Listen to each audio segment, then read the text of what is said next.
I did have a short presentation. Yes, go right ahead. The committee is so engaged. I'll make it brief. All right. But I would ask. I do have a handout to share with you. The first few pages deal with the issues of participation. So I'm just going to make some short remarks about participation, and then we can move to the other panelists. Again, going back to Ms. Bone's presentation, I was really struck by her last chart and sort of the value of the safety net and how much that reduces that poverty bar, how much that reduces how many families and individuals in California. And CalFresh is a critical component of that safety net. It is the in terms of our department and our division, it's the largest program we run, serving 4.2 million individuals as of late last year. Total benefits approaching $8 billion, and it is a critical part of helping families and deal with poverty and hopefully reduce poverty. As Mr. Woolsey pointed out, the average benefit's about $150 per month. That's for a single person. That's for the individual person. The household benefits is a combination of the members of the household. But again, I will acknowledge and go back to Mr. Bell's question about 55%. 55% participation is the federal number in federal 2010. As was discussed in Mr. Woolsey's presentation, it is now 3 years later than that. But 55 is not a place we want to be. We want to be at a higher level. To get back to Senator Bell's question, with regard to those living in poverty, to be eligible for CalFresh, you are living in poverty. Yes, there's two standards. Right, there's the 130% gross, 100% net after we do certain deductions. So you could be right at the edge, I guess, and not be in poverty. But of course, and I think the other thing that Senator Bell, was getting at was as we talked about earlier, there's the distinction between the supplemental measure, which essentially puts thresholds much higher, but eligibility standards are all remain tied, and again, they're set at the federal level at the traditional poverty thresholds. Right. There's a difference between California and federal. There is, yes. Yeah, that's the point I'm making. Yeah, I can. Let's move into the handout to essentially move into the graph on essentially the second page, and the first page is just a fact sheet. This tries to take a slightly. The LAO I know gave you a graph as well. What this does is it sets I'm trying to show what's happening at the national level for you and at the state level, and trying to show it on a consistent axis by putting it in relative to the percent of where the nation was in 2007 and where we are now. As you can see, through 2007 to 2010, California's caseload for SNAP or CalFresh grew by a little over 50%, but was in line with the national trend.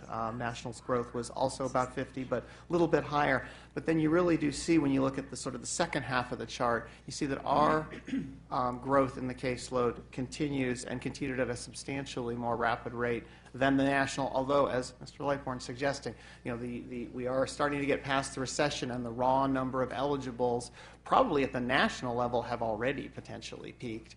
Maybe peaking here as well. But at least through the end of 2013, we were still seeing caseload growth. This suggests, but does not, again, because the one thing we always know is the numerator. We know how many we're serving. What we don't know is how many are actually eligible. This suggests we're making progress, but I can't tell you how much or how well. I'd also would point out that when we think about the policy changes that we've been making in terms of how to improve participation, going back to the elimination of fingerprinting, that did not occur until January of 12. That was actually, just a point of personal, it was actually the first all-county letter that I signed as a deputy director at DSS. Actually, that was the first one, putting that into effect in 2012. But we won't know the results of that for a while. Right. So that's just not in these. That's not in the. It's in the caseload numbers. We don't know but we don't know what's happened to the participation. Right. And then this difference between 200% and 175% approximately pretty much reflects the difference between the California and federal unemployment rate? There would be some of, yes. I mean, again, we're hoping that in more recent, again, I'm not an economist, not an expert on the unemployment, but as unemployment has trended down in the more recent time, I think California started to see some change there, although we are still higher than the nation, although I believe that gap is closing. Right. Okay. But turning back to what we're sort of doing about participation, there were statutory changes such as elimination of fingerprinting. Also, another major statutory change was in same legislation, the elimination of what is called the elimination of quarterly reporting, replacing that with semi-annual reporting. Sounds kind of arcane, but the issue is we're joining the rest of the states in a system where recipients need to respond and put in paperwork every 6 months rather than every 3. The final implementing letters and the counties doing that did not occur until October of 13. So we expect that to reduce a concept of what we call churn. That's essentially cases where they leave aid, but they return within a few months, suggesting that the reason they left aid was an administrative issue, an issue around not getting paperwork turned in, not redoing that, not that there's something fundamental happened to their eligibility. So hopefully that number goes down. So again, those aren't there. Then, as Mr. Lightbourne also mentioned, we've had since 2011 an enormous modernization project called CalFresh Refresh. I'm not going to walk you through the elements. There is the next page sort of highlights some of those. I will mention one thing. There was an earlier question about students and student access to CalFresh. One of the steps on that number 4 was a system of averaging monthly student income rather than, I believe, actually reporting it week to week, and it smoothed that. Essentially, should allow for simplified eligibility there. I won't take you through that, but I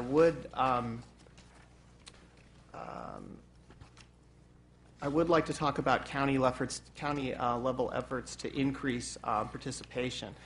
In 2012, we asked the counties to submit CalFresh participation plans, and we did discuss those at the budget subcommittee hearing nearly a year ago, last March, and asked counties to embark on a 3-year goal-setting process. We got those plans in. We summarized them, and they are available the summary is available on our website. A lot of those plans focused on what many call in-reach. That's essentially looking at known populations, such as those receiving Medi-Cal but not receiving CalFresh. Those are numbers that we can get at the county level. So there were a lot of strategies for that. There were best practices identified, and again, we put those on the website. And I really applaud the counties for the work they put into in submitting those plans to us. The reason I bring it up is to talk about the next steps we're going to be taking there, and those are substantial. We have been working with our counties and with our data people on what we're calling a new data dashboard to allow, essentially, as the whole comment, the little discussion we had earlier about error rates and measuring error rates and publishing error rates, those matter. Results happen there. Well, what we're hoping with the data dashboard, it doesn't directly say what participation is, because that runs in arrears. That's a numerator-denominator calculation. We figure out the denominator months later, if not years later. But what we can look is different populations within that group. How many on Medi-Cal? How many seniors? What are participation there? What's going on with churn? And we're going to get this data dashboard up, which will allow each county to look at where they are. You'll be able to, each county could compare itself to the state in the way we've set this up, or they could actually, with a drop-down menu, compare themselves to, say, a neighboring county and really see their results. So we're really excited about this. We will be sending a letter essentially to the county directors, basically announcing this and also saying this is a good time to look at the plan that you submitted over a year ago, see how that fits in light of these data. Is your plan, adequate for the challenge of today? In the interest of time, I'll yield back and maybe go to other presenters. Happy to take your questions. Thank you very much, Mr. Bland. We are going to move on to Ms. Fernandez, followed by Ms. Bartholow. Thank you, Senator Leno and members of the committee. My name is Alexis Fernandez, and I'm with the California Food Policy Advocates. So we've already talked a little bit about the tremendous increase in caseload we've seen. We've talked about the simultaneous increase in need and the relatively slow recovery, especially for the families that benefit from CalFresh. What I wanted to kind of emphasize is that over these last few years, we've proven that as a state, we have the capacity to serve more Californians than ever before. We've also proven our capacity to implement positive policy change. As the economy recovers and families get back on their feet, the need for CalFresh will necessarily decline. As that happens, a focus on retaining even just some of that CalFresh caseload increase would result in an improvement in the California's participation rate. In short, we can serve a larger percentage of eligible Californians if we manage to retain a portion of our recent caseload increase while the economic recovery keeps fewer households from falling into poverty. Additionally, we should capitalize on emerging opportunities, such as horizontal integration, which we've mentioned, and other technological advancements to increase CalFresh access. Combining caseload retention with new opportunities for modernization will result in a positive impact on participation. To this end, CFPA and several of our statewide partners make the following recommendations for action. California should adopt and implement uniform statewide policies and procedures that will help ensure a high-quality standard service regardless of the county in which you live. California should make data-driven policy decisions, including in how we measure progress and the effectiveness of policy changes already in place. Additional data indicators will allow us to measure progress other than participation. California should continue pursuing optimized integration of CalFresh with healthcare, specifically Medi-Cal, which we've mentioned, so that we are better able to reach Californians eligible for both health and nutrition benefits. And lastly, we should modernize operations across the state with a focus on providing same-day service as an ultimate goal that we could reach as a state. We've spent the last few years playing catch-up on a number of significant policy barriers. Those have made a positive difference and will continue to do so. As new participation data is released, we will see a concrete measure of that impact. Until then, we think that much remains to be done and the gap is relatively large. We should aim not only to improve the CalFresh participation rate, but become a national leader in that area. I thank you for your time, and of course, I'm happy to answer any questions. Thank you very much, Ms. Fernandez. Ms. Bartholow. Thank you, Chairman Leno and Leader Huff. Jessica Bartholow with the Western Center on Law and Poverty. I'm honored to be here today as the first full budget committee hearing on this topic, and also to be with you as leaders. So many of you have championed some of the policies you hear being implemented and making a difference in California, from Senator Bell's legislation, AB 433, Senator Mitchell's legislation, AB 309 last year, bipartisanly supported here in the Senate. Chairman Leno, yourself, a leader really in preventing hunger in our state. Thank you. Also, this body in general, the anti-hunger community was so grateful of the decisions you made last year to restore the Denical benefits, the leadership you showed in doing that. At food banks and soup kitchens across the state, these households attending and going and asking for help were limited in their ability to receive help because of dental problems and inability to eat food. I bring that up because it's important to talk about and understand how all of the decisions that you make as a budget committee, a full budget committee, are interrelated. You know, if you make a decision about dental care, that impacts people's health and access to food. When you make decisions about food stamps, CalFresh, you are making decisions about jobs in our economy as well. You heard today from the LAO about how many Californians are receiving CalFresh benefits and how many are eligible and not receiving CalFresh benefits. We heard about the average monthly benefit, about $150 a month per person. But that, just as a reminder, that brings it down to $1.50 per meal. So just kind of think about what that means here in California. $1.50 per meal. That $1.50 per meal not only prevents hunger in our state among mostly children, also elderly, disabled, and working poor, but it also brings money to our economy. So when you think about the 4 million Californians receiving CalFresh benefit, it's $8 billion that comes to our economy. What does that do? It creates jobs. It allows the grocers to employ more people. When people have money to buy soup, they buy soup at the grocery store. And guess what? The soup company here in Sacramento could have possibly stayed in business if we had more people buying soup. According to the USDA, an increase in $1 billion, just $1 billion alone in SNAP expenditures, is estimated to increase GDP by $1.79 billion. So how many jobs is that? The job impact from this $1 billion is anywhere from 8,900 jobs to 17,000. This is full-time equivalent jobs. We talk about wanting to create jobs as a legislative body. The SNAP program does that. This multiplier effect is also even greater if that food is purchased locally. Well, because California is the breadbasket of our nation, and if not the world, we have a lot of local food. People purchase food. So this estimate from the USDA may even be higher for California. It's in our best interest, not just to prevent hunger, but to create jobs in our economy. So what does that do when the estimated 3.5 million people in our state who are eligible and don't get benefits? That's lost jobs. When we close the door to families with children, to elderly, disabled, to working families who are eligible for these federally funded benefits, we are turning away jobs. And we're sending that money back to D.C. for them to decide what to do with it. You know, Senator Mitchell mentioned that just last November, the benefits for the CalFresh program and the SNAP program across the country were cut by 5%. 5% equated here. In one day, we lost $500 million in our economy. So I just told you how many jobs $1 billion in SNAP benefits were. Just divide that in half. You guys are the budget people. You'll know what that is.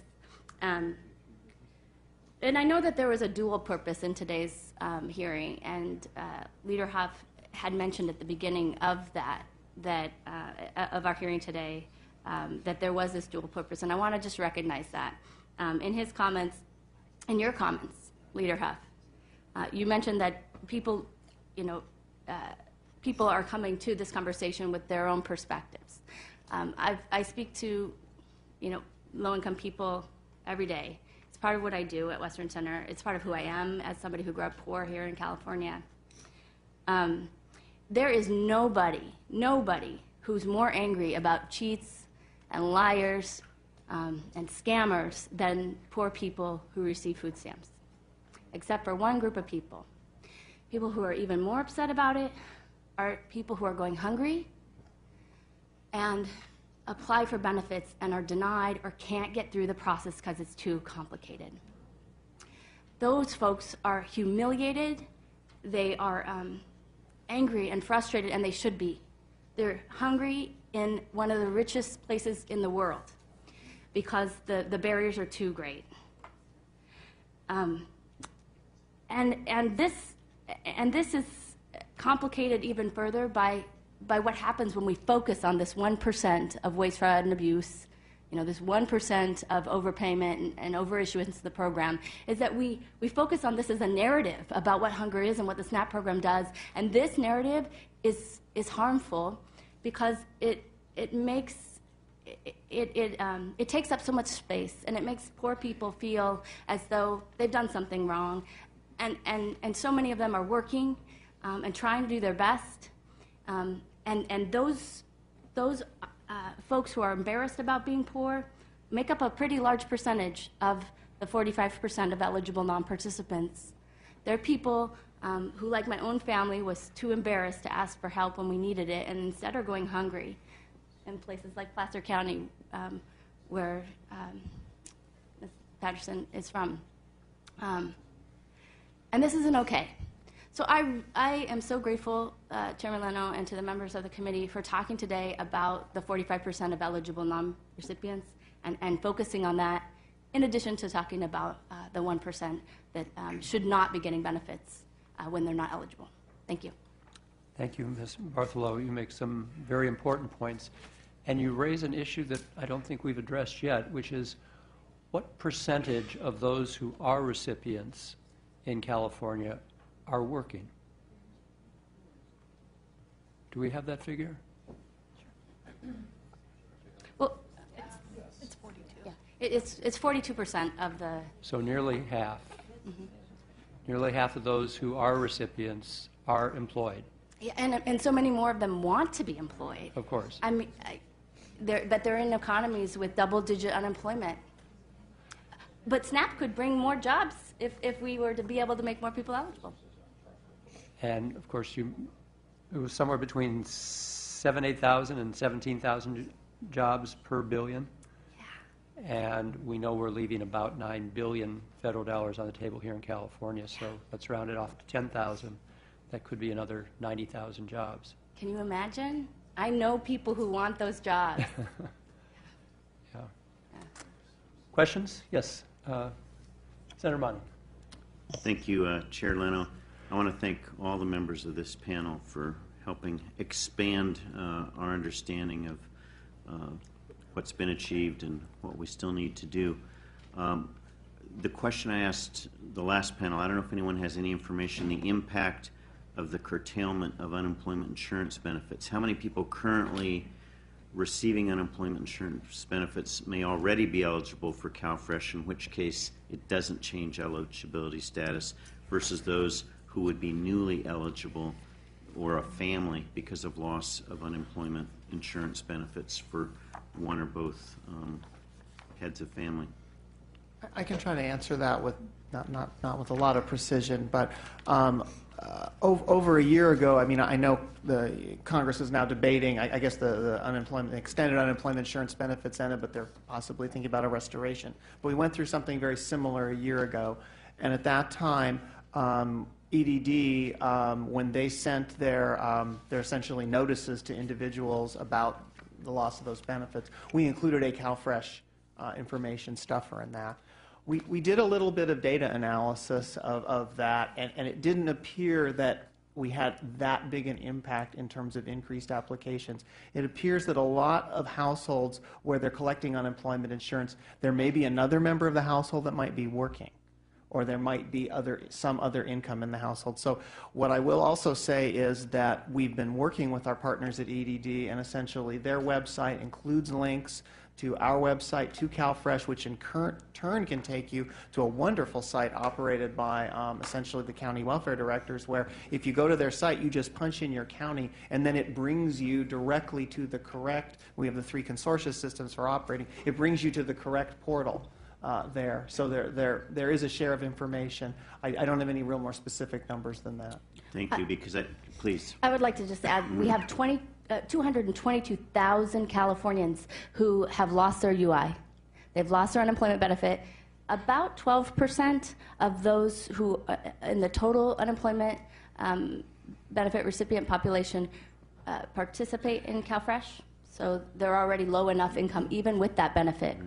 When they lose that benefit, they're even poorer. Remember that CalFresh and the SNAP benefit are supposed to be a supplement to their food. So that $1.50 is supposed to be part of their food income. We know that not everybody has anything else to put on the table for that. So we know that 12% for sure is going to be even hungrier and poorer.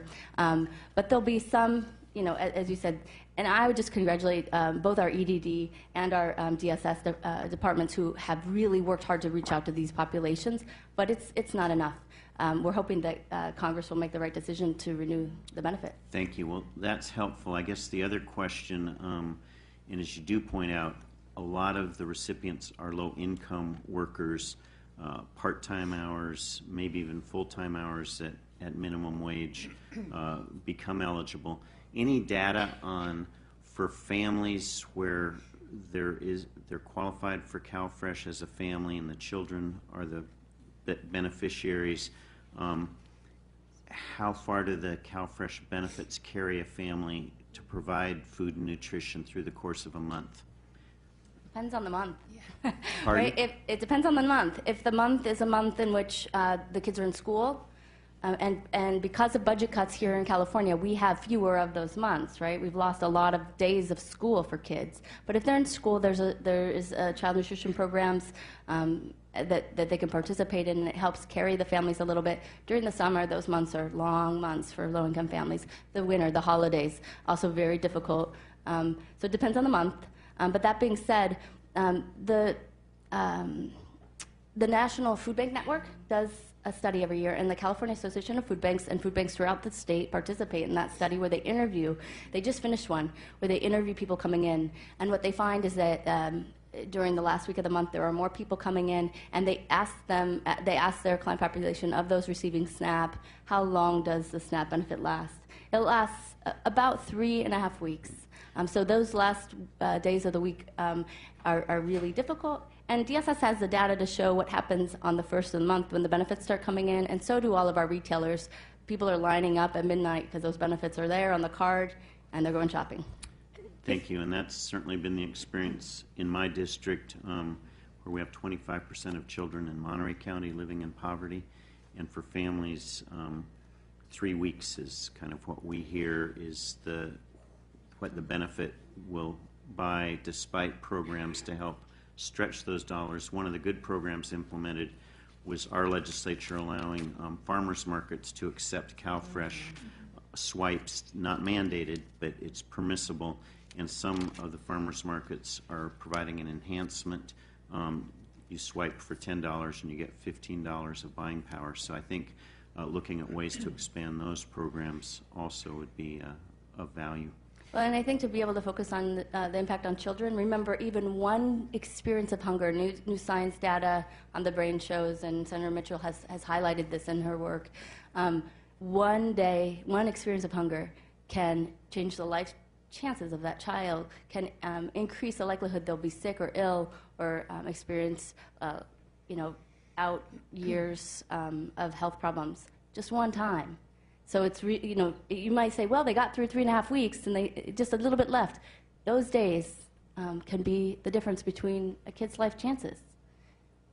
Thank you, Senator Monning.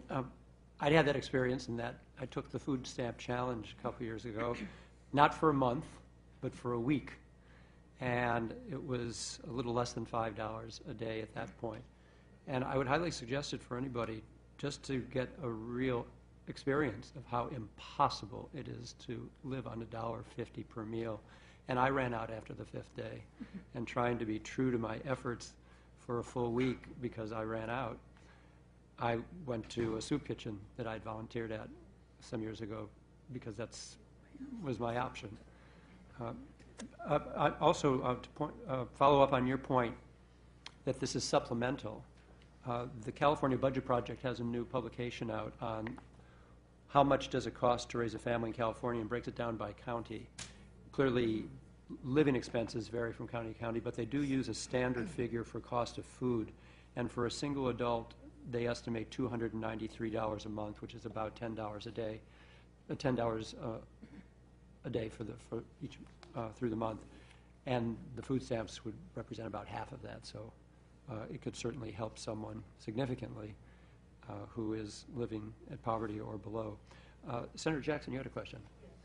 First, this has been fascinating. Not surprising in terms of the fact that we have so many people living in poverty. Not surprising that during the difficult years, there were, frankly, efforts made to reduce the number of people who could access these different programs so that the requirements were somewhat onerous, and a lot of people couldn't qualify, didn't qualify, didn't know how to go about qualifying. So it's heartening that we were actually trying to embrace the need. But I was particularly struck by your comment that if we were to qualify as we could for more federal money, not only would it help those who need the food, but it would also bring in more jobs. And I don't think, that is a win-win in this building between concerns about people and concerns about jobs and what have you. So my question is, if this could be a win-win, what would it take? What would you recommend we do to try to expand we don't want people getting poorer. It's obviously, the point is we have so many people today who live below the poverty line. And I also thank you and those before you who identified that the federal poverty level, I don't care whether you're in Mississippi or California, is ridiculous. You can't live on that amount of money. So we've defined poverty numbers at at an unrealistic number to begin with. You also I don't think I heard the discussion about food insecurity, which is, of course, another level of people who wonder if they're going to be able to have that meal. And I know that there are many counties, my own included, where we really have tried to reach out to poor constituents and provide food banks and other programs. But come on, nobody wants, I mean, you don't jump up and say, whoopee, I've got food stamps and I'm going to go to the CalFresh program. I mean, people go there with great trepidation. So I'm wondering if we could have a win-win on this. What would it take for us to identify those people in need while they're hopefully transitioning out? What could we do to expand our ability to access that money, put more people to work, and get more people fed?